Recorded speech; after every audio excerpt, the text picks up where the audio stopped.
সৌদির নারীরা ৮ মাসের, ১০ মাসের, ১৫ মাসের বাচ্চা থুয়ে যায় বিয়ার অনুষ্ঠানে, ঈদের অনুষ্ঠানে নাচানাচি ফাঁসাফাঁসি উলু উলু করার জন্য।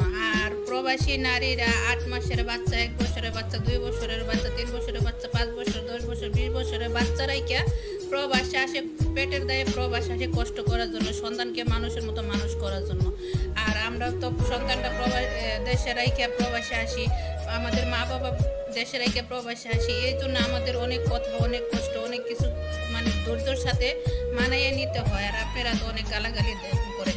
৮ মাসের বাচ্চা তো একজন সৌদি মার্কেটে যাইতেছে ভালো ভালো দামি দামি জামা কাপড় কিনতে, পিস্তান কিনতে, ঈদের অনুষ্ঠানে যাবে, বিয়ার অনুষ্ঠানে যাবে, আত্মীয় স্বজনের সাথে আনন্দ উল্লাস করে। প্রবাসী মেয়ে, প্রবাসী বোন, বাচ্চা বাংলাদেশে 8 মাসের বাচ্চা রেখে প্রবাসে এসে সৌদি আরবে এত খাটতেছে, এত পরিশ্রম করতেছে, তারপরও তাদের গালি শুনতে হইতেছে, সম্মান পাওয়া যাইতেছে না, অসম্মানের কথাবার্তা অনেক শোনা লাগতেছে।